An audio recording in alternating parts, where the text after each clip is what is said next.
ಮರ ಬಿದ್ದು ವಿದ್ಯುತ್ ತಂತಿಗಳಿಗೆ ಹಾನಿ, 3 ದಿನಗಳಿಂದ ವಿದ್ಯುತ್ ವ್ಯತ್ಯಯ. ಅಧಿಕಾರಿಗಳ ವಿರುದ್ಧ ರೈತರ ಆಕ್ರೋಶ. ಶಿಡ್ಲಘಟ್ಟ ತಾಲೂಕಿನ ಪಲ್ಲಿಚೆರ್ಲು ಬೆಸ್ಕಾಂ ಫೀಡರ್ ವ್ಯಾಪ್ತಿಯ ಇದ್ಲೂಡು ಗ್ರಾಮದ ಸಮೀಪ ವ್ಯಕ್ತಿಯೊಬ್ಬರು ಬೃಹತ್ ಗಾತ್ರದ ಮರವನ್ನು ಕಡಿದ ಪರಿಣಾಮ ಮರವು ವಿದ್ಯುತ್ ತಂತಿಗಳ ಮೇಲೆ ಬಿದ್ದಿದ್ದು ಸುಮಾರು 10ಕ್ಕೂ ಹೆಚ್ಚು ವಿದ್ಯುತ್ ಕಂಬಗಳು ಮುರಿದು ಬಿದ್ದಿವೆ ಎನ್ನಲಾಗಿದ್ದು, ಈ ಘಟನೆ ಹಿನ್ನೆಲೆಯಲ್ಲಿ ಕಳೆದ 3 ದಿನಗಳಿಂದ ಹಲವು ಗ್ರಾಮಗಳಲ್ಲಿ ವಿದ್ಯುತ್ ಸರಬರಾಜು ಸ್ಥಗಿತಗೊಂಡು ರೈತರು ಹಾಗೂ ಸಾರ್ವಜನಿಕರು ತೀವ್ರ ಸಂಕಷ್ಟ ಅನುಭವಿಸುವಂತಾಗಿದೆ. ವಿದ್ಯುತ್ ವ್ಯತ್ಯಯದಿಂದಾಗಿ ಈ ಭಾಗದಲ್ಲಿ ವ್ಯಾಪಕವಾಗಿ ಬೆಳೆಯಲಾಗಿರುವ ಟೊಮೆಟೊ, ಶಾಮಂತಿ, ರೇಷ್ಮೆ, ಹಿಪ್ಪುನೇರಳೆ ಸೇರಿದಂತೆ ವಿವಿಧ ಬೆಳೆಗಳಿಗೆ ನೀರು ಹರಿಸಲು ಸಾಧ್ಯವಾಗದೆ ಬೆಳೆಗಳು ಒಣಗುವ ಪರಿಸ್ಥಿತಿ ನಿರ್ಮಾಣವಾಗಿದೆ. ಕೃಷಿ ಚಟುವಟಿಕೆಗಳು ಸಂಪೂರ್ಣ ಅಸ್ತವ್ಯಸ್ತಗೊಂಡಿದ್ದು ರೈತರು ಲಕ್ಷಾಂತರ ರೂಪಾಯಿ ನಷ್ಟದ ಆತಂಕ ವ್ಯಕ್ತಪಡಿಸಿದ್ದಾರೆ. ಇನ್ನು 3 ದಿನಗಳಿಂದ ವಿದ್ಯುತ್ ಸಂಪರ್ಕ ಪುನಃ ಸ್ಥಾಪನೆ ಆಗದ ಹಿನ್ನೆಲೆಯಲ್ಲಿ ರೈತರು ಮತ್ತು ಸಾರ್ವಜನಿಕರು ಬೆಸ್ಕಾಂ ಅಧಿಕಾರಿಗಳ ವಿರುದ್ಧ ತೀವ್ರ ಅಸಮಾಧಾನ ವ್ಯಕ್ತಪಡಿಸಿದರು. ಪರಿಸ್ಥಿತಿಯ ಗಂಭೀರತೆಯನ್ನು ಅರಿತ ಬೆಸ್ಕಾಂ ಸಹಾಯಕ ಕಾರ್ಯನಿರ್ವಾಹಕ ಅಭಿಯಂತರ ಸೂರ್ಯಪ್ರಕಾಶ್ ಹಾಗೂ ಸಿಬ್ಬಂದಿ ಸ್ಥಳಕ್ಕೆ ಭೇಟಿ ನೀಡಿ ಪರಿಶೀಲನೆ ನಡೆಸಿದರು. ಈ ವೇಳೆ ರೈತರು ಮತ್ತು ಅಧಿಕಾರಿಗಳ ನಡುವೆ ಕೆಲಕಾಲ ಮಾತಿನ ಚಕಮಕಿ ಹಾಗೂ ವಾಗ್ವಾದ ನಡೆಯಿತು. ಕೂಡಲೇ ದುರಸ್ತಿ ಕಾರ್ಯವನ್ನು ವೇಗಗೊಳಿಸುವಂತೆ ರೈತರು ಒತ್ತಾಯಿಸಿದರು. ನಂತರ ಅಧಿಕಾರಿಗಳು ಸ್ಥಳದಲ್ಲೇ ಮೊಕಮೂಡಿ ಮುರಿದಿರುವ ವಿದ್ಯುತ್ ಕಂಬಗಳ ಬದಲಾವಣೆ ಹಾಗೂ ತಂತಿ ದುರಸ್ತಿ ಕಾರ್ಯವನ್ನು ಕೈಗೊಂಡರು. ಮಧ್ಯಾಹ್ನ 1 ಗಂಟೆಯೊಳಗೆ ವಿದ್ಯುತ್ ಸರಬರಾಜು ಪುನಃ ಆರಂಭಿಸುವುದಾಗಿ ಹಾಗೂ ಕಳೆದ 3 ದಿನಗಳಿಂದ ಉಂಟಾಗಿರುವ ವಿದ್ಯುತ್ ವ್ಯತ್ಯಯವನ್ನು ಸಂಪೂರ್ಣ ಸರಿಗಟ್ಟುವ ಭರವಸೆ ನೀಡಿದರು. ಇನ್ನು ಸ್ಥಳದಲ್ಲಿ ರೈತ ಮುಖಂಡ ವೀರಾಪುರ ಮುನಿನಂಜಪ್ಪ, ಇದ್ಲೂಡು ಮುನಿಶಾಮಪ್ಪ, ಬೆಸ್ಕಾಂ ಸಿಬ್ಬಂದಿ ಹಾಗೂ ಗ್ರಾಮಸ್ಥರು ಉಪಸ್ಥಿತರಿದ್ದರು.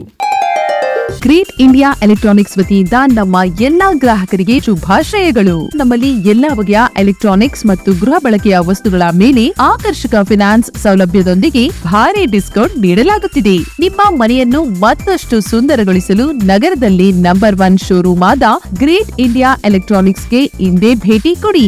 ಗುಣಮಟ್ಟದ ವಸ್ತುಗಳು, ಉತ್ತಮ ಸೇವೆ, ರಿಯಾಯಿತಿ ದರಗಳು. ಇಂದೇ ಭೇಟಿ ಕೊಡಿ. ಗ್ರೇಟ್ ಇಂಡಿಯಾ ಎಲೆಕ್ಟ್ರಾನಿಕ್ಸ್, ಅಮೀರ್ ಬಾಬಾ ದರ್ಗಾ ಹತ್ತಿರ, ದಿಬ್ಬೂರ್ಹಳ್ಳಿ ರಸ್ತೆ, ಶಿಡ್ಲಘಟ್ಟ. ಕರೆ ಮಾಡಿ 8861043315. ಎಕ್ಸಾಕ್ಟ್ ಟೈಮ್ ಹೇಳಲಿಕ್ಕೆ ಆಗಲ್ಲ ಸರ್. ಇವಾಗ ಕಂಪ್ಲೇಂಟ್ ಇನ್ಫಾರ್ಮ್ ಮಾಡಿರೋದಲ್ವಾ, ನೆನ್ನೆ ಮಾಡಿದ್ರಮ್ಮ. ನೋಡಮ್ಮ 5:05 ನಿಮ್ಗೆ 5:05 ನೆನ್ನೆ 5:05 ಮಾಡಿದ್ರಮ್ಮ. 6:56 ಮಾಡಿದ್ದೀರಾ? ಹೂನಮ್ಮ ಮಾಡಿದ್ರಿ. ಇದುವರೆಗೂ ಆಗಿಲ್ಲ ಅಂತಂದ್ರೆ ತಂತ್ರಜ್ಞಾನ ಎಷ್ಟು ಮುಂದುವರೆದಮ್ಮ ಇವಾಗ. ಸರ್ ಅರ್ಥ ಆಗುತ್ತೆ ನೀವು ಹೇಳ್ತಿರೋದು. ನಾನು ನಿಮ್ಮ ಕಂಪ್ಲೇಂಟ್ ಅನ್ನ ಎಸ್ಕಲೇಟ್ ಮಾಡಿದ್ದೇನೆ. ಪ್ರಯಾರಿಟಿ ಬೇಸ್ ಮೇಲೆ ಆದಷ್ಟು ಬೇಗ ಬಂದು ಅಟೆಂಡ್ ಮಾಡ್ತಾರೆ. ಓಕೆನಾ? ಆಯ್ತು ನೋಡಮ್ಮ, ಅವ್ರಿಗೆ ಫೋನ್ ಮಾಡಿ ಹೇಳಮ್ಮ. ನಾವು ಇಲ್ಲೇ ಇದ್ದೀರಿ, ಕಂಬಗಳ ಹತ್ರ ಇದ್ದೀರಿ. Okay sir. ಹೇಳಮ್ಮ ಫಸ್ಟ್ ನೀನು ಅವ್ರಕ. ನಮ್ಗೆ ನಮ್ಗೆ ನಿಮ್ಮ ಇದು ಆಯಾ ಬ್ಯಾಂಕ್ನವ್ರು ಏನು ಹೇಳ್ತಾರೆ, 24 ಗಂಟೆ ಹೊತ್ತು ಒಳಗಡೆ ಏನನ್ನ ರಿಪೇರಿ ಆಗಿರಲಿ ನೀವು ಕೊಡ್ಬೇಕು ಕರೆಕ್ಟ್ ಅಂತ ಹೇಳ್ತಾರೆ. ನಮಗೂ ಹೇಳಿ ಅವ್ರ ಮೀಟಿಂಗ್ಗಳು ಕರೆಸಿ 24 ಗಂಟೆ ಆಗಿ 40 ಗಂಟೆ ಆಯ್ತಲ್ಲ, ಯಾಕೆ ನಮಗೆ ಕೊಡೋದು ಕರೆಂಟು? ನಮಗೆ ಕೊಡ್ಬೇಕು ಕರೆಂಟ್ ಅಷ್ಟೇ. ಇವಾಗ ಬೆಳೆ ಲಕ್ಷಾಂತರ ರೂಪಾಯಿ ಬೆಳೆ ನಾರು ತಂದು ಹೂನಾರು ಉಣ್ಣವ್ರೆ, ರೋಜಾ ಗಿಡಗಳವೆ, ಕಮಳಿ ಸೊಪ್ಪದೆ, ಎಲ್ಲ ಬಾಡ್ತಾ ಇದೆ. ಜವಾಬ್ದಾರಿ ಅದು ಬೆಳೆ ಓದಂಗೆ. ಅದು ಏನು ಟ್ಯಾಕ್ಟ್ರಿಗೆ ಬಂದ ಓಲ್ ಆಗ್ತದೆ, ತಗೊಂಡು ಕಂಬನೂ ಆಗ್ತದೆ, ಎಲ್ಲ ಆಗ್ಬಿಡ್ತದ. ಇದು ಒಂದು ದಿನಕ್ಕೆ ರೆಡಿ ಮಾಡ್ಸೋಕ್ಕಾಗಲ್ಲ ಇದನ್ನ. ಇಲ್ಲ ನಮಗೆ ಹೇಳ್ಬಿಟ್ಟು ನಾವೇ ಕರ್ಕೊಂಬಂದು ರೆಡಿ ಮಾಡಿಸ್ಬಿಟ್ಟಾರ. ಕೆಲಸ ಮಾಡ್ಕೊಡ್ಬೇಕು ಅಂತ ಹೇಳಿದ್ದೆ ನಾನು. ಅವರು ಕಂಬಗಳೆಲ್ಲ ತರಿಸಿ ನೆನ್ನೆ ಕೆಲಸ ಸ್ಟಾರ್ಟ್ ಮಾಡಿದ್ದಾರೆ. ಮೊನ್ನೆ ಸಂಜೆನೇ ನಾನು ಬಂದು ಏನು ಬೇಕೋ ಸ್ಪಾಟ್ ಇನ್ಸ್ಪೆಕ್ಷನ್ ಎಲ್ಲ ಮಾಡಿ ಸಂಜೆ 4 ಗಂಟೆಗೆ ಡಿಗರ್ ಎಲ್ಲ ಕರೆಸಿ ಕೆಲಸ ಸ್ಟಾರ್ಟ್ ಮಾಡಿಸಿದೆ. ಕಂಬಗಳೆಲ್ಲನೂ ನೆನ್ನೆ ತೊಗೊಂಬಂದು ನೆನ್ನೆ ಬೆಳಗ್ಗೆ ಕೆಲಸ ಸ್ಟಾರ್ಟ್ ಮಾಡಿದ್ರು. ರಾತ್ರಿ 9 ಗಂಟೆವರೆಗೂ ಕೆಲಸ ಮಾಡಿದ್ದಾರೆ. ಕೆಲಸ ಮುಗ್ದಿಲ್ಲ. ಈಗ ಇನ್ನೊಂದು 2 ಅವರ್ಸಲ್ಲಿ ಏನು ಬೇಕೋ ಕೆಲಸನ ಕಂಪ್ಲೀಟ್ ಮಾಡಿಸ್ತೀನಿ. ನಿಮ್ಗೇನು ಅದು ಲ್ಯಾಪ್ಸ್ ಆಗಿದೆ ಆ ಕರೆಂಟ್ನ ಈಗ ಕೊಡ್ಸೋಕ್ಕೆ ವ್ಯವಸ್ಥೆ ಮಾಡ್ತೀನಿ. ಈಗ 1 ಗಂಟೆಗೆ ನಿಮ್ಮ ಬ್ಯಾಚ್ ಇದೆ. ಆ ಬ್ಯಾಚು ಶುರುವಾಗೋಷ್ಟರಲ್ಲಿ ನಿಮ್ಗೆ ಏನು ಬೇಕೋ ಈ ಕೆಲಸ ಕಂಪ್ಲೀಟ್ ಮಾಡಿ ಆ 1 ಗಂಟೆ ಬ್ಯಾಚ್ಗೆ ನಿಮಗೆ ಕರೆಂಟ್ ಬರೋ ಥರ ವ್ಯವಸ್ಥೆ ಮಾಡಿಕೊಡ್ತೀನಿ. ಇದ್ಲೋಡು ವಿಲೇಜ್ಗೂ ಸಹ ಕರೆಂಟ್ ಇಲ್ದಂಗಿತ್ತು.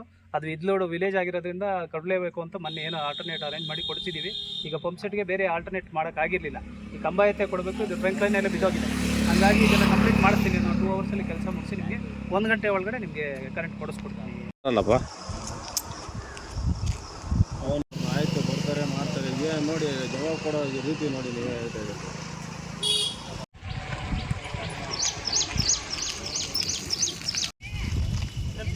ಹೋಗಲ್ಲ, ಇದನ್ನು ಅರ್ಜೆಂಟು ಹಾಸ್ಪಿಟ್ಲ್ ಅಡ್ಮಿಟ್ ಗಂಟ ಈಗ ಈ ಲೈನ್ಲು ಇಂಥವ ತಿರ್ಸಿ 4 ಬಾದಾಮಿ ನಾನೇ ತಗೊಂಬಂದು ನಿಮ್ಗೆ ಎಬಿಡೆಬಿಟ್ ನೋಡಿಸಿದ್ದು ಆದ್ಮೇಲೆ ಮಕ್ಕೆ ಸೇರಿ ಬಿಡ ಮಾರ್ಕ್ಸೋ ಮಕ್ಕೆ ಅಲ್ಲ. ನಾನು ಇಷ್ಟು ಫೈಲ್ ಮಾಡಿದ್ದೀನಿ, ತಗೊಂಡು ಕೊಡ್ತಾ ಇದ್ದೀನಿ ಅಂತ. ಹೌದು.